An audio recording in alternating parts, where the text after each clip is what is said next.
Hi, welcome to an intro level class for anyone who's looking for about roughly 1 hour introductory level class with some just sort of well-rounded selection of asanas. So first we're going to come to the mat. Join me.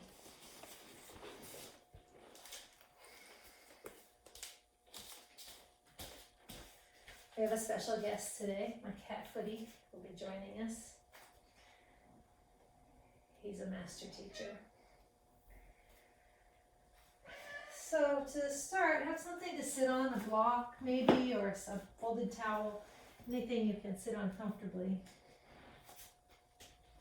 And you can sit in a way that is comfortable for your joints and meets the needs of your body so that you're able to sit upright with a sense of ease and whatever that means in your body tonight or today, and without too much sense of struggle or discomfort. Bring your hands down alongside you and just gently push down toward the ground and use that action to help bring some length and lift into the spine and a little more brightness up into the chest. And keep that quality and bring your hands to your lap. Let your eyes close and just take a few smooth breaths. The breath doesn't need to be anything particularly remarkable. Just use the breath to help filter some of the mental activity into a more quiet state.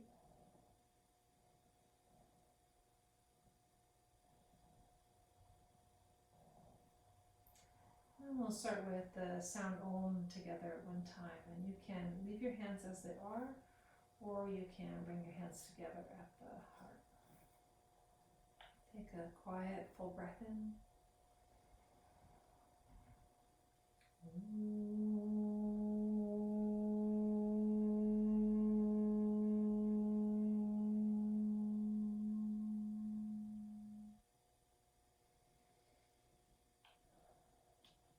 And then let your eyes open and bring your hands down. So we'll start with standing in Tadasana, mountain pose. So bring yourself up to standing on your mat. You can set aside whatever it was that you were sitting on, or you might come back to it later.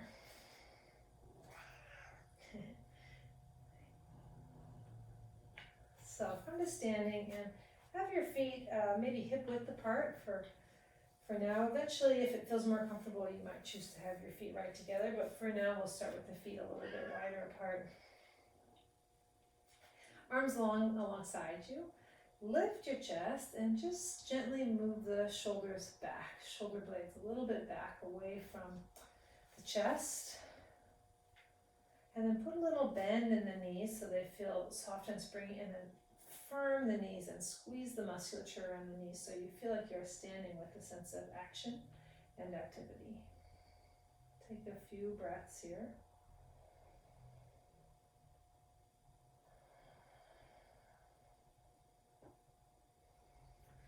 And then Urdhva Hastasana, inhale and reach down through the legs and continue grounding down through the legs as you extend both arms up, overhead, and reach up. And give yourself that strong sense of grounding down through the legs and reaching up through the spine, through the arms, especially through the triceps, so that this area between from the armpit to the elbow gets a good sense of length and reach.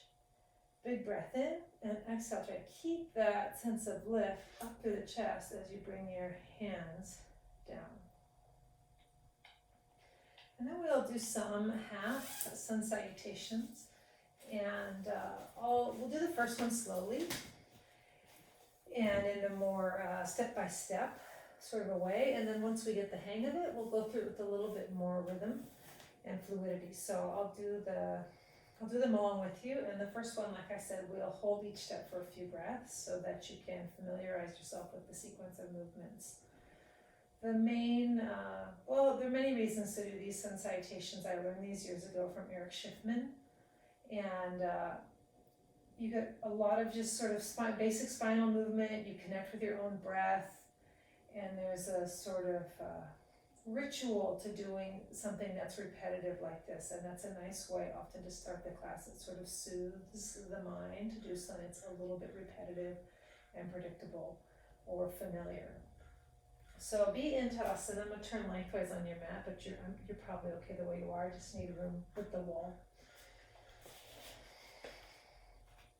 And again, in Tadasana, you can have the feet right together or a little bit apart. You can see which feels more stable for you, whichever you prefer.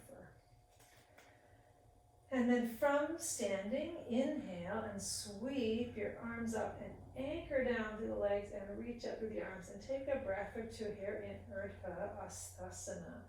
Reach the musculature and the energy of the buttocks down.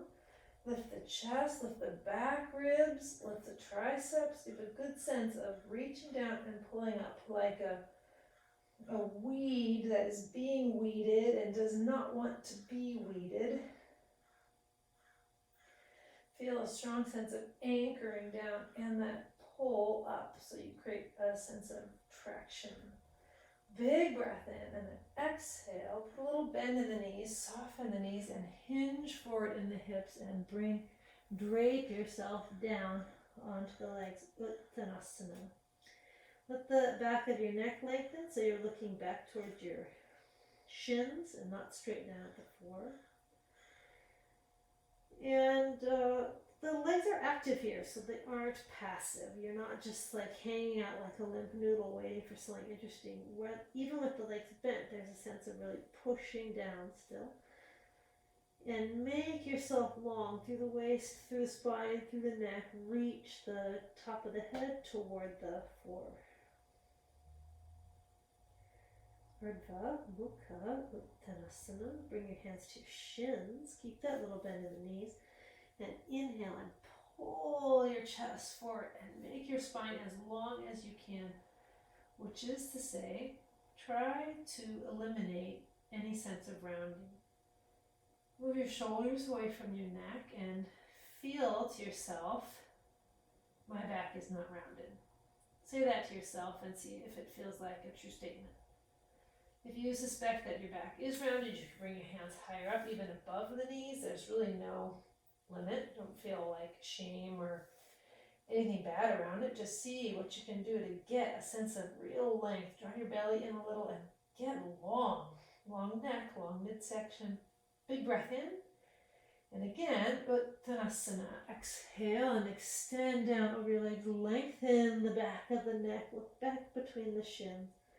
And then hands can be on blocks or on your shins or on the floor, whatever you reach. And then inhale, start to pull the chest forward, lift the hands up and push your legs and come all the way back up to standing Urdhva Hastasana.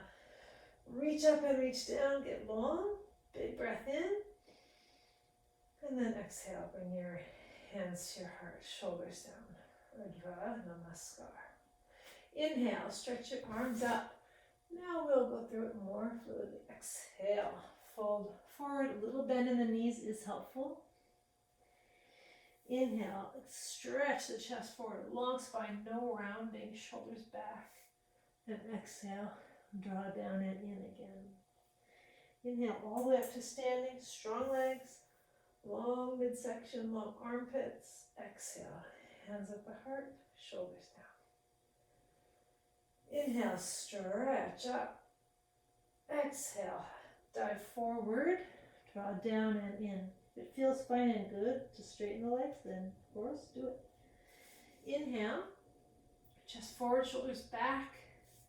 Exhale, draw down and in. Inhale, up, rise up, reach down and reach up. Exhale, hands at the heart. 3 more times. You can go at your own natural tempo, as slowly or as quickly as you want. Find a cadence that feels intuitive.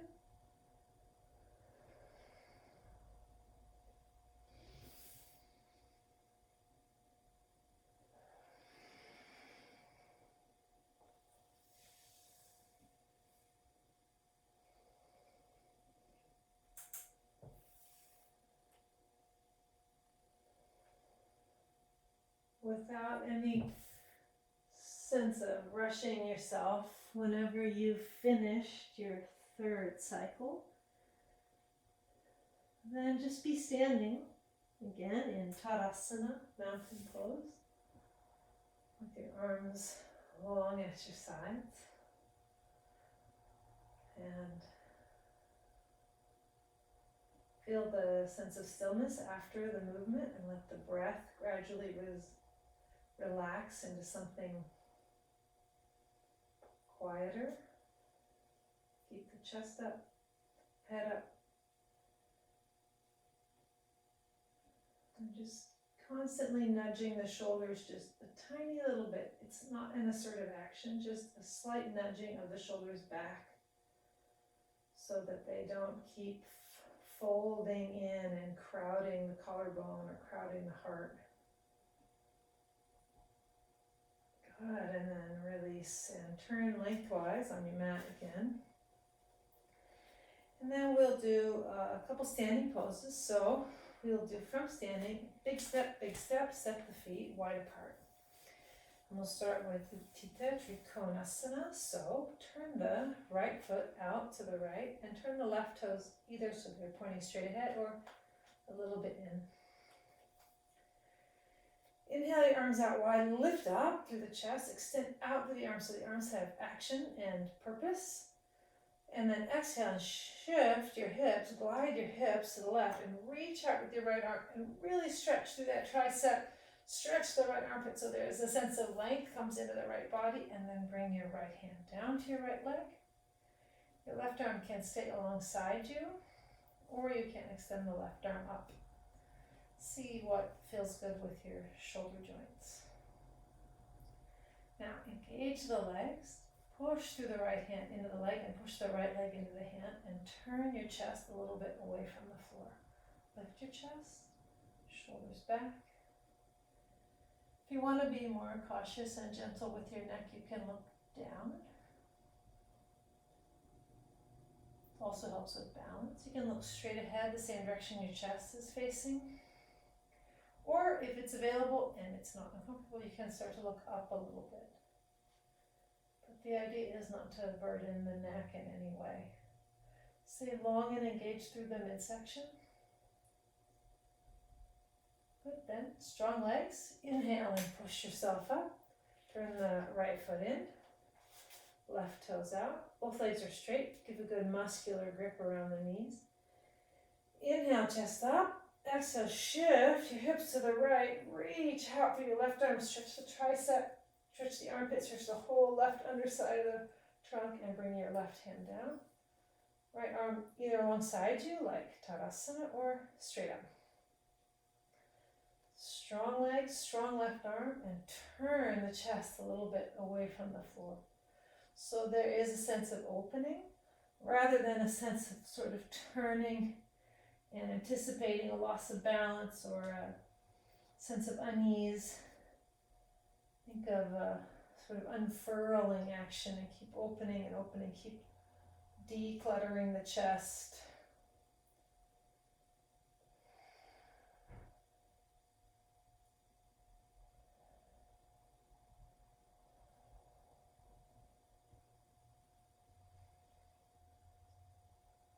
Inhale and push back up. Turn the left toes in. And big step, step the feet together. And again, you can have the feet right together or slightly apart, whichever feels more stable for you. And take a few breaths in Tadasana, straight through the elbows, straight through the wrists, straight through the fingers. So there is a sense of feeling very present in the body without feeling tense. So it's not rigidity, just a fullness. And keep nudging the shoulder blades a little bit back.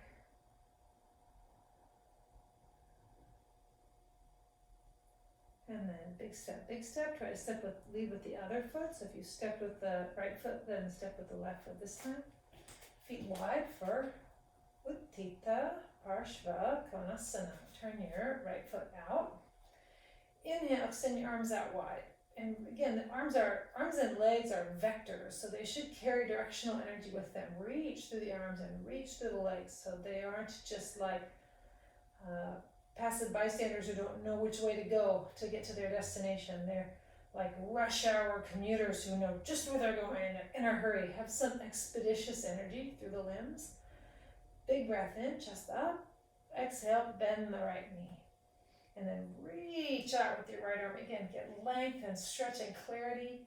Extension in that arm. Bring the elbow to the knee and push the elbow into the knee so you can lift the chest and unfurl. Even there is a slight feeling of lying back rather than clumping forward, which brings a sort of an anticipatory energy. Push into the right foot, push into the right elbow, and lift up so it's more laid back. Draw the belly in and be long. And you can have your left arm alongside you, left arm straight up, or if it's available and it feels okay in your body, bring the left arm all the way overhead.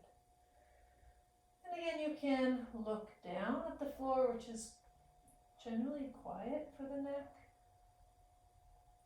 You can look straight ahead, or you can look up a little towards your tricep or armpit. Reach the left leg toward the left foot and reach the left tricep toward the left hand, so there's a real sense of extension and traction that you're giving yourself. Strong legs. Inhale, push back up. And reverse the orientation of the feet. Turn the left toes in, right toes in, left toes out. Big breath in, carry energy through the limbs, bend the left knee, reach out with the left arm, left elbow to left knee. Watch with the left hand that you're not making like a fist, but there's just a sense of presence, but an easy presence.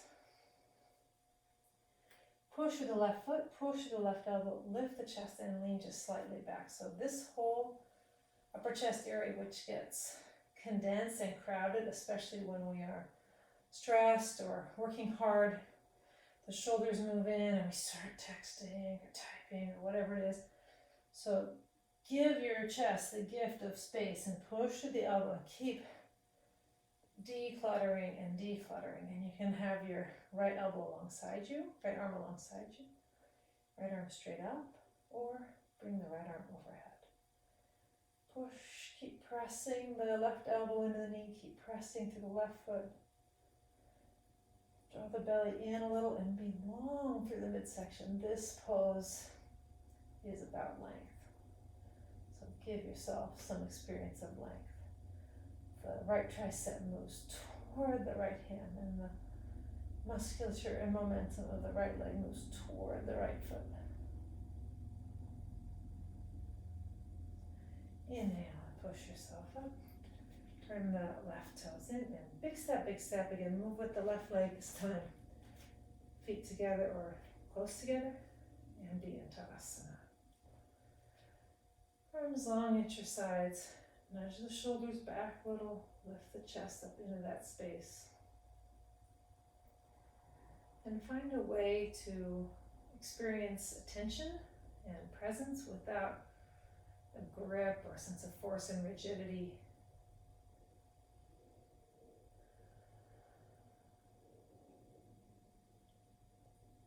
And then next we'll do Prasarita Padottanasana. And if you have blocks are great to use for this pose. And we're just going to do the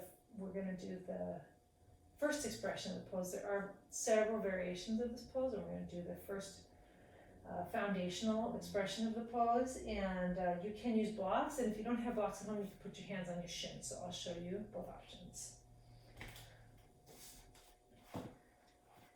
If you have blocks, they're nice and they're variable. And if you don't have blocks, honestly, a lot of things will do, dictionaries, piles of books, any number of things. So my friend Dawn used a cheese grater, like the box grater, so that's a good idea. Anything you could use that works. Blocks are not that hard to find either. Big step, feet wide apart. And the blocks are in front of you. I'm going to keep them on tall, just to be sure. Hands on my hips. A little bit kind of push down through the hands, like a harumph kind of an action.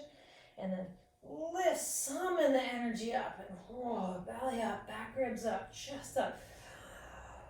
And then exhale and hinge in the hip and come forward and bring your hands down onto the blocks. So the blocks are a little bit out in front of my feet, so that when I come forward, my arms are straight underneath my shoulders. And here again, what I'm looking for, like we did in the half Sun Salutations, what we're looking for here is a sense of extension or an absence of rounding in the back.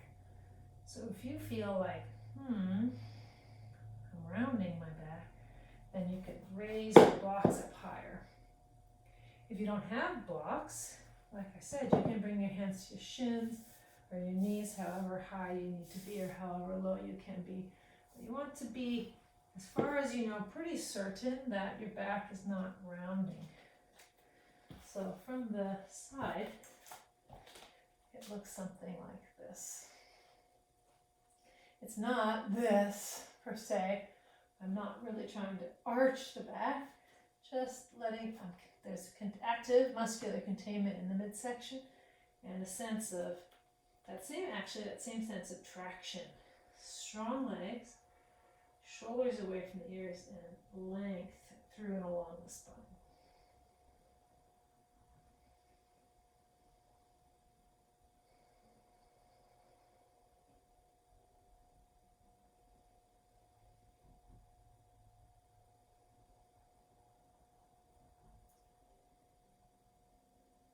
And then put a little bend in your knees, hands to the hips, push with the feet and inhale and come up to standing. And then big step, step the feet together, arms long at your sides, and take a few breaths standing in Tadasana. Standing with attention and presence, but without a sense of rigidity. The musculature of the buttocks is oriented down toward the feet. It sort of lends its momentum to that grounding action. And the musculature of the abdominal area lends its momentum to a sense of ascent, lifting the chest, lifting up through the roof of the mouth. It's that same sort of that quality of feeling like the weed that's being weeded. It's more pronounced when the arms are overhead, but even here we try to get that same feeling of actively anchoring and actively ascending. So those two actions complement each other. Good, and then release. And then we'll do some cat-cow spinal movements, and we'll be kneeling. So you might like to have a blanket on your knees. If you don't have a blanket, you could scamper off and get a beach towel or cushion from the sofa, something that you can put some weight on your knees.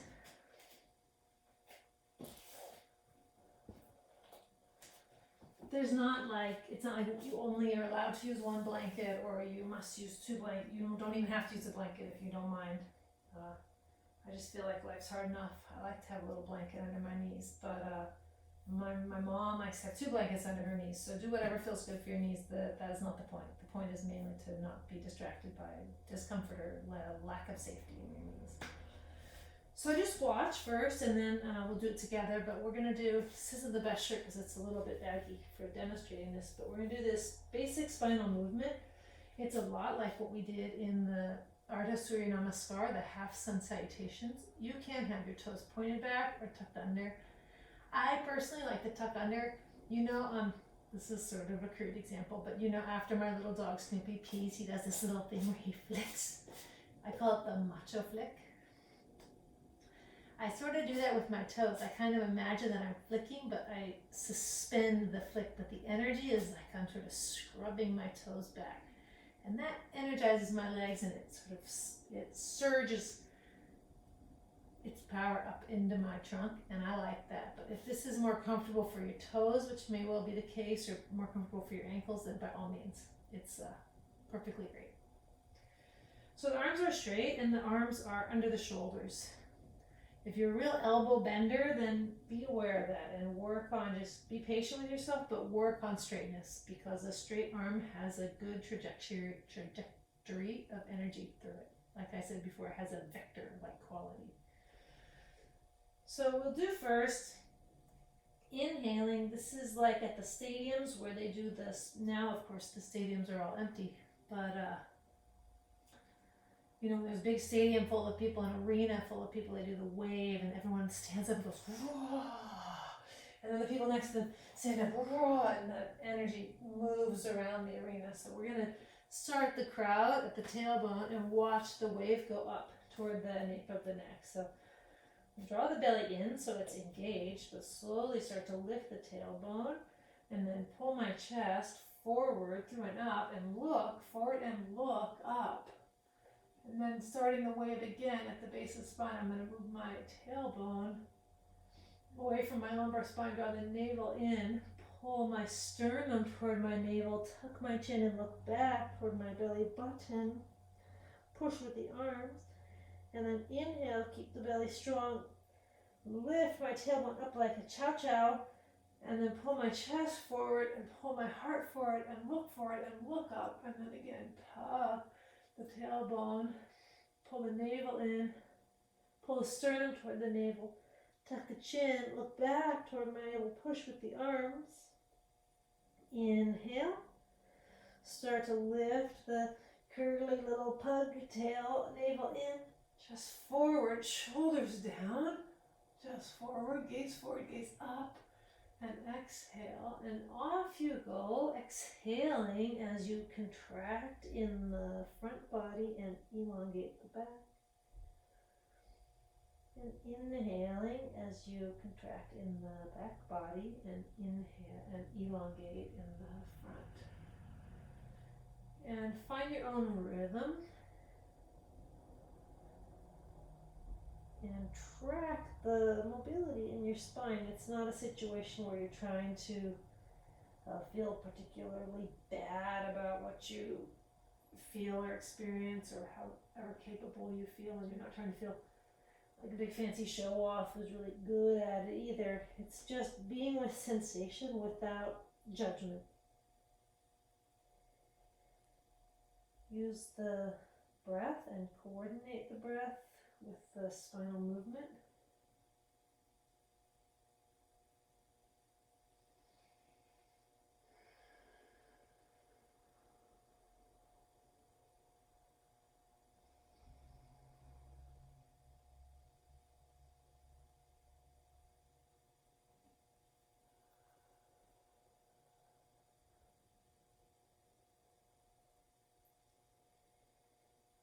Whenever you next inhale, don't rush yourself, but whenever you next inhale, come back to your all fours.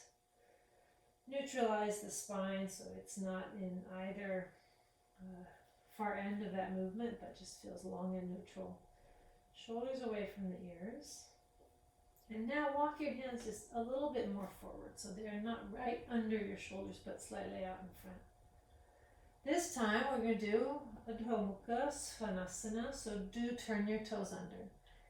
Push through your hands, pull the heels of the hands slightly apart, away from one another, and pull the navel in. Lift the knees a tiny little bit off your blanket, move your hips back, and you can stay here in this very deep downward dog, so you're getting a big extension through the triceps and armpits. And then as it feels available, you can start to lift the hips and pull the hips back. Lift and back, lift and back, lift and back.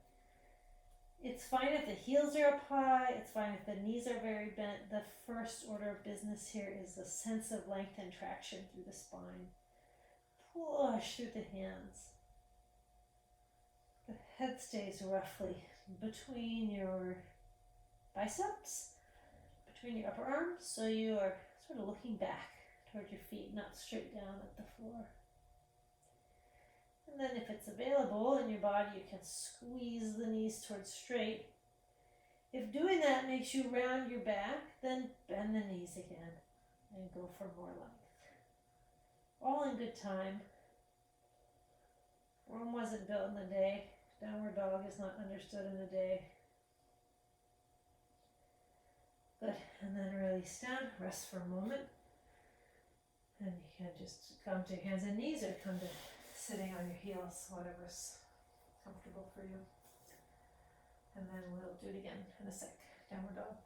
Downward dog is a pose that comes up a lot in yoga. In some forms of yoga, it comes up really a lot. And it's not to say it's an easy pose at all. In fact, you know, the longer we do yoga, all these poses, we continue to learn about them. But downward dog in particular, it's weight bearing in the arms for sure, and that's hard for a lot of us, and especially if we have, you know, we need more strength in the arms, that'll come up. If we have a lot of shoulder tension or shoulder tightness, that'll come up. History of shoulder injuries, and shoulder injuries are pretty common. And also tension in the low back, tension in the hamstrings, so it's a hard pose. If lifting the heels and bending the knees helps you take some emotional stress out of the pose or some physical stress, then do it. There's not a need to make it be anything fancy or unpleasant. Just be with what it is and work on that. So let's try it one more time. So come to your hands and knees. Put the hands a tiny bit forward. Turn your toes under. Pull the heels of the hands a little bit apart. Squeeze your elbows straight. Belly in and long. Now lift the knees a tiny bit and move the hips back. Hips as far away from the wrists as possible. And then slowly hips go up a little and back. Up a little back. Up a little back. And you can stay here with the heels really high and the knees quite bent, or if it's available, you can start to straighten the legs. You could bring the heels down, but I really don't mean to say that that is morally superior. It is available if it's available. If it's not available now, it may be available in a few months or a few years. The first business is this extension, this differential, or this distance between the hands, which are pressing down and forward, and the pelvis, which is ascending up and back. Good. And then release down. And then you can set your blanket aside that we were using for our knees. And we'll do Sphinx Pose. And Sphinx Pose is named after the Sphinx in Egypt. So you can probably already have a sense of what it's going to look like. So come down onto your belly.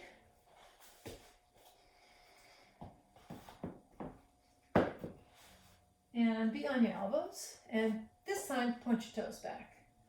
So, prop your elbows underneath your shoulders and spread your fingers out like a lion and sort of grip with your lion claws, a little grip on the floor.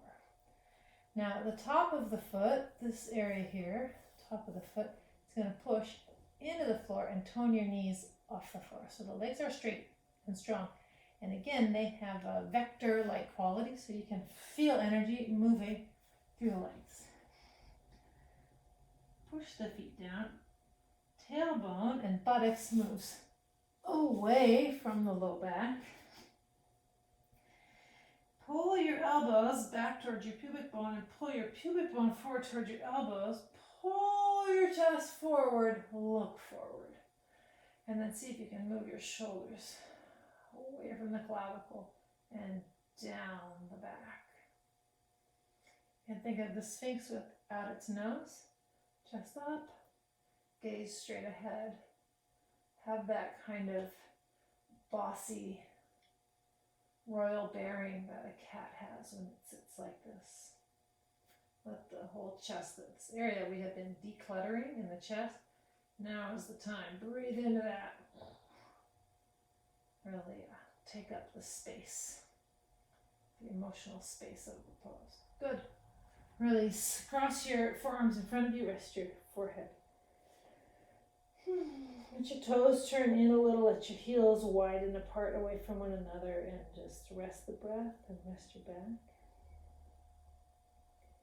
If you feel discomfort in your low back in this pose, try a little more muscular participation from the buttocks and a little more muscular participation from the belly. If that doesn't work, then dial the whole thing back a step or two so you can feel safe and adventurous at the same time. Good. Let's do it again. One more time. up onto your Sphinx Pose, up onto your elbows, forearms. Have your big fingers spread wide apart, grip the floor. Push the tops of the feet in the floor, knees off the floor. Buttocks toward the heels, pubic bone toward the elbows. Pull isometrically without moving, but really try to drag the elbows back towards the pubic bone. Move the shoulder blades toward one another and down the back, and feel your chest surging forward through and up. Lift the chest, look straight ahead, long through the back of the neck. Feeling very regal and proper.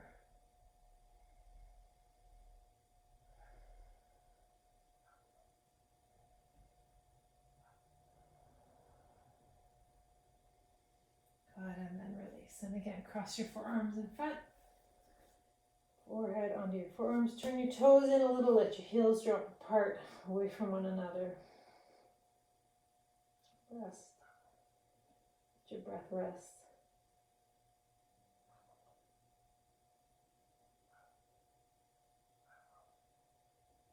Shalabhasana is Locust Pose, and in Locust Pose we lift the chest, the arms, the head, and the legs. So what doesn't lift is the pelvis, and the pelvis really grounds down. It makes like an authoritative action down into the floor.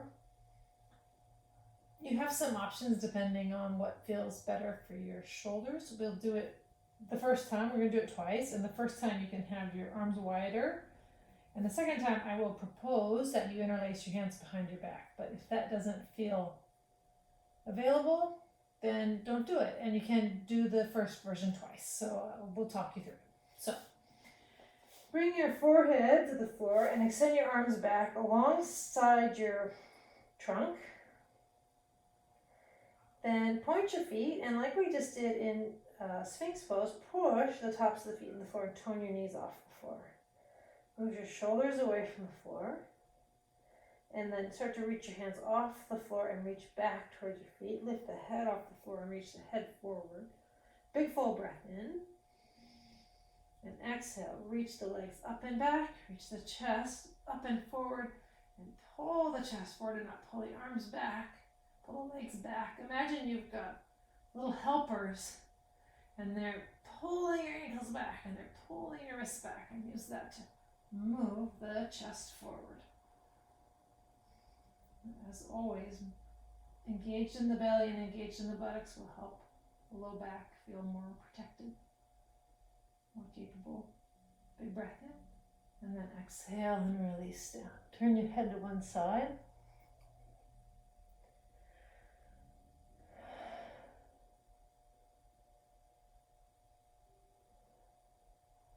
And then we'll do it again. So here we go. Forehead to the floor. Push the top, point your feet, push the tops of the feet into the floor, knees off the floor. Lift the arms up, pull the arms back so the shoulders go away from the ears. Big breath in. Head up, chest up, legs up. Pull the legs back and up. Pull the chest forward and up. And then, if you can, interlace your hands behind your buttocks and pull the arms back, and that should get you an exaggerated experience of opening in the chest. If it's not good on your shoulders, then be gracious, be patient, release the hands, bring the hands back where they were first time around. Stay strong in the pose, keep reaching through the legs. Really feel the legs are vectors, arrows being shot from a bow. They got energy and direction. Chest forward. Go ahead and then release, and turn your head the opposite side of last time.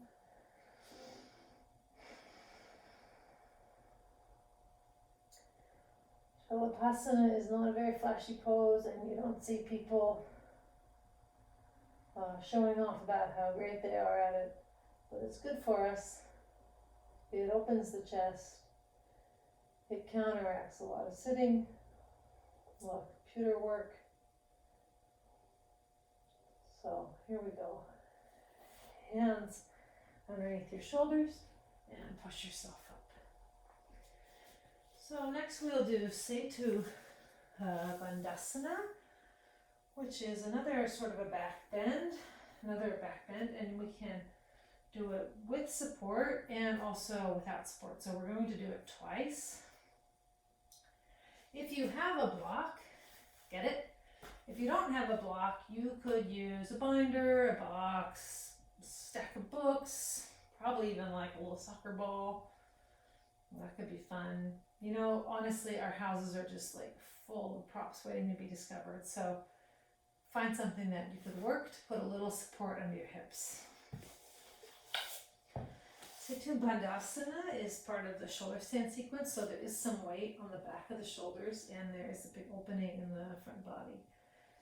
So I'm going to lie down on my back. You can watch first and then I'll talk you through it again a second time. And I'm going to put my feet out hip width apart. In this pose, you can't see what your feet are doing. So you are left with the task of propriocepting what your feet are up to, which is to say the feet might be turned out, the feet might be really wide apart, they might be kind of wonky, one forward, one back. And depending on your rapport, your neural rapport with your own body, you may not even know what they're up to. But do your best to perceive that your feet are about hip width apart, turned pointing forward, not pointing out, and roughly placed evenly in relationship to one another. And then push into the feet and lift your hips up and take this block. And you and your back can have a quick conference call and decide. Would you like your back to be on the block on the lowest setting or on the medium setting? Some of you who are comfortable and at ease with that, you could bring your block on the tall setting. You can see I lifted my heels up to get up there, but then once I'm in the pose, one should be able to comfortably put their heels back down. I'll demonstrate with the block on medium, so it feels like a more approachable demonstration. And then a little bit, I'm going to shimmy side to side and move my shoulder blades toward one another. I'm not necessarily trying to move my shoulder blades away from my ears, maybe a little bit, but mostly I'm trying to bring them toward one another. And then just for a sec, push your elbows into the floor and lift your chest. We're trying to really, again, unclutter this space. And then extend your arms out, and if you can, grab the edges of your sticky mat. And that just grounds the energy of the arms rather than having the arms kind of drifting in space and not knowing what's desired of them. Lift the chest, tuck the chin a little bit so the back of the neck is long, and just take some slow and deep breaths here.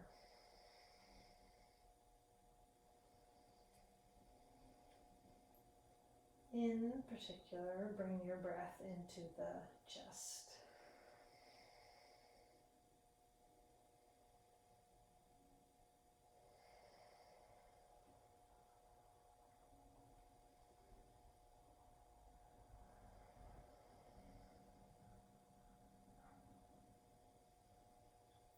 Think of really aerating the chest. In class recently I was talking about when I cooked a spaghetti, I was roasting a spaghetti squash and I sliced it in half and I scooped out the goop, and then I took a fork and I poked the back of the spaghetti squash so that when I roasted it could be aerated. So I kind of have that vision here of like when you poke a potato or a squash before roasting, trying to bring ventilation and aeration into that whole upper chest area. It gets so congested when there is a lot going on in our lives. So use your breath to keep clearing.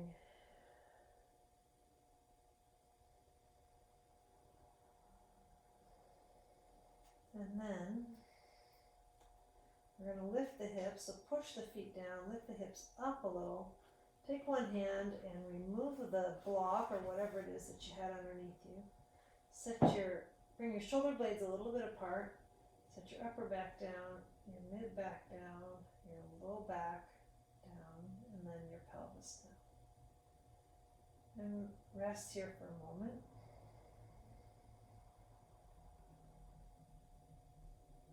And then we'll do Setu Bandhasana, the same pose again, but without support. So Keeping the feet where they are, push into the feet, lift the pelvis, lift the back ribs, lift the upper back, and then shimmy the shoulder blades slightly toward one another. And this time you can either grab the sides of your sticky mat, or if it's available and it feels okay, you can interlace your fingers behind your back like we did in Shalabhasana.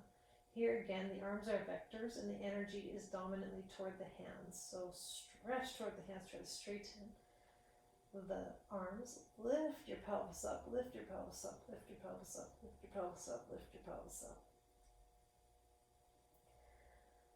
Strong use of the buttocks, strong use of the abdominal muscles. Steady the breath. This is definitely a strength building pose.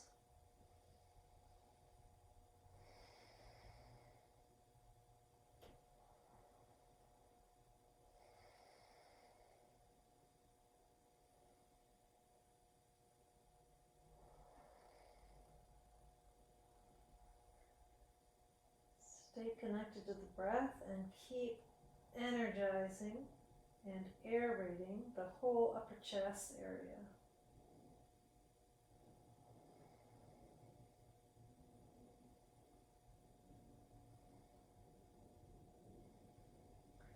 And then release your hands if the hands are interlaced, shoulder blades a little bit apart, upper back down, mid back down, low back down, pelvis down.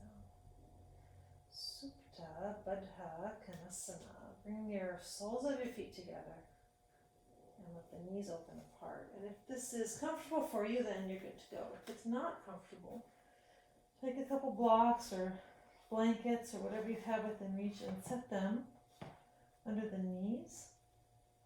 And you may also find that it feels good to have a little support under the back of your head. So do what feels appropriate in your body. The feet are as close to the pelvis as is comfortable and available for your knee joints. And again, the chest has a buoyancy, so just for a second, bend your elbows alongside your ribs and push the elbows on the floor. Just boost the chest. And then let the boost subside, but keep some of that space. And you can rest your hands on your chest or your abdomen, or you can extend your arms out, palms up.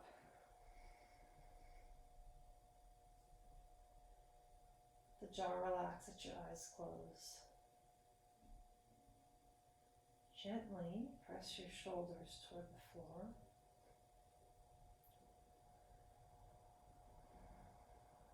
And then keep that little bit more space in the chest, but you can soften the actual pressing action.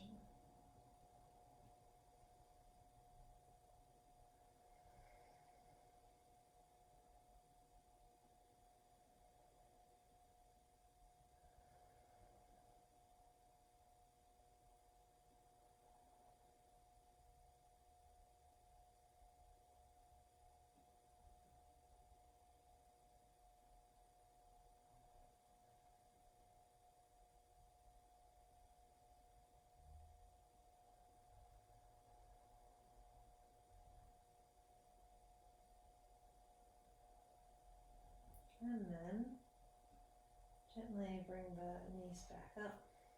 Plant the feet on the floor like about hip width apart, just like how we set up for bridge pose. And then draw the right knee in towards your chest and extend the left leg out straight on the floor. And have a sense of reach through the extended leg, through the left leg. And using the arms here to draw the right knee towards you, but it's not with force or with impatience. It's just a gentle nearing, like you might hold something sort of tenderly.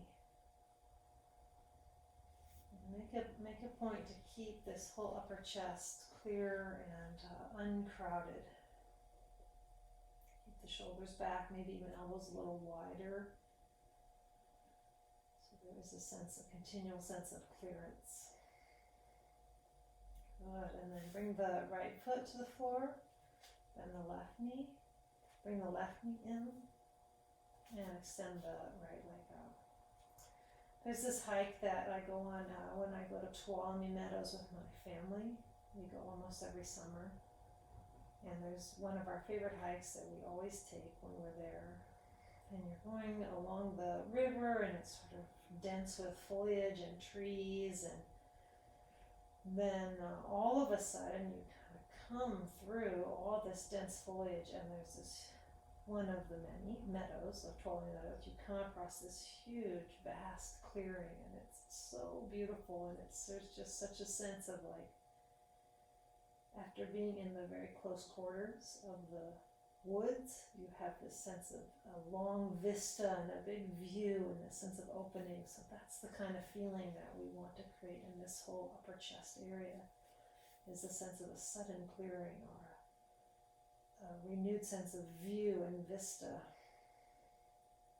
Good. Release. Bring the left foot to the floor, bend the right knee.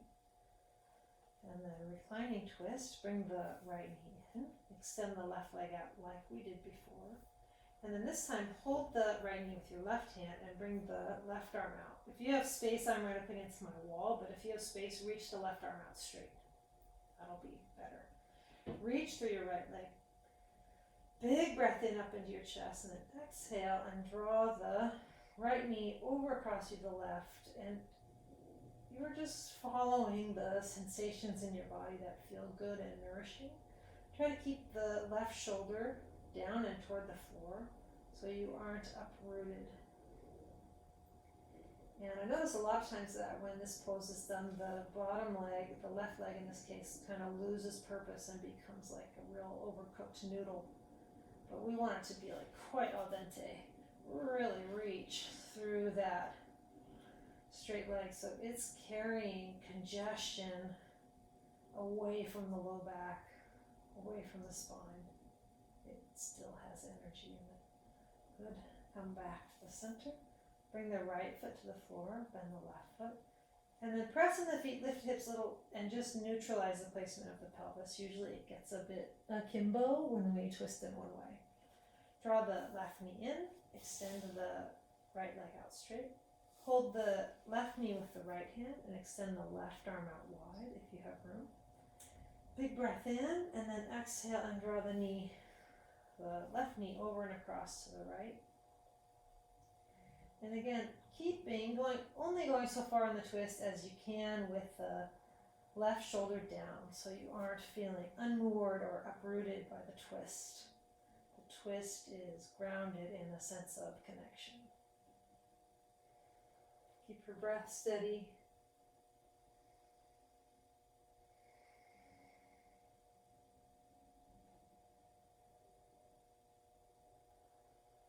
Keep that big clearance, Tuolumne Meadows size clearance in your whole chest.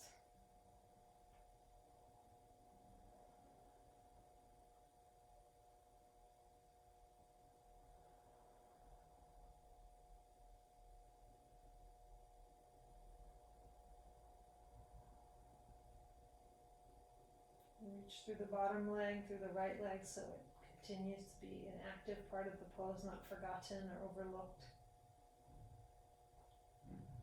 Good. And then inhale and come back to the center. And put your left foot down, bend your right knee. Lift the hips a little and neutralize the position of the pelvis. Slightly move the buttocks and the tailbone away from the low back. And then extend your legs out one at a time and come into Shavasana. In Shavasana, you can rest your hands on your chest, on your abdomen, or you can extend your arms out wide, palms up. If it feels better for you to roll something up and put a little rolled blanket behind your knees, then by all means do that. If you want to put on your socks or your sweatshirt, do that. Let your eyes close.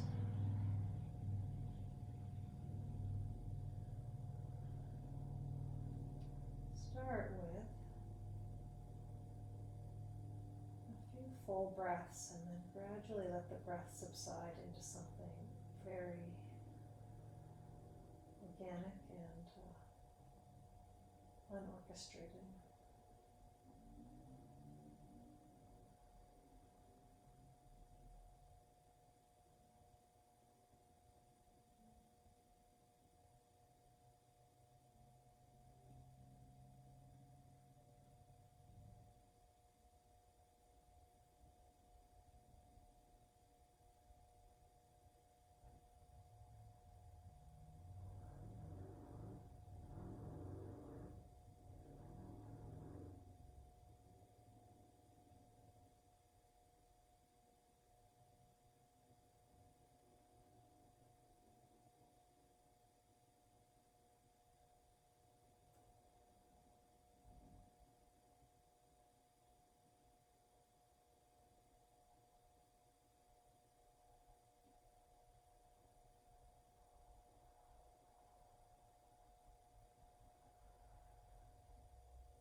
And then gradually just bring your awareness back to your breath. Nothing sudden, just feel the breath.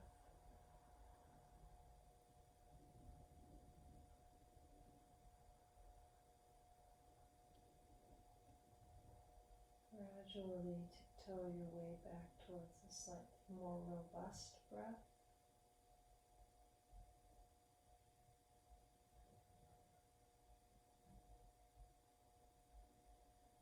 And then bending your elbows, bring your hands to rest on your chest or your abdomen if they're not there already.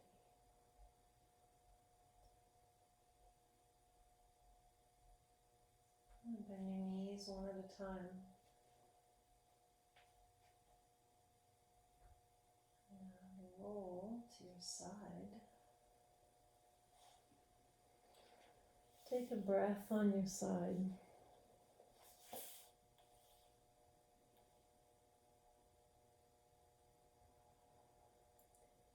And then use your arms to push yourself up and let your head be the last thing up. So the head likes to charge and take a lead, but let the head not be the alpha dog this time. Gently press yourself up and come up to sitting. And you can sit in any way that's comfortable. If you'd like to sit up on a little something, then grab something to sit on.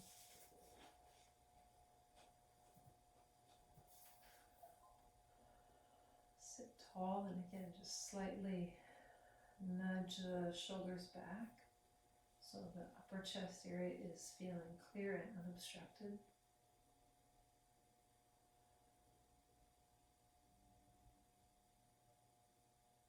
Let your eyes close, let your breath just soften.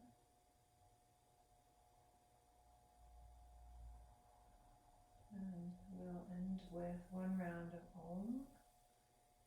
You can leave the hands as they are, or if you want, you can bring the hands together at the heart. Take a quiet but full breath in.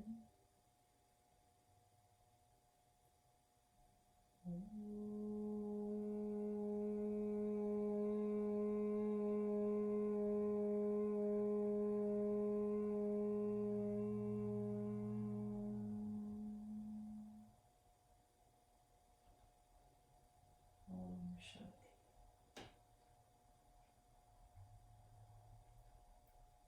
Thank you. I hope you enjoyed the practice, and see you next time.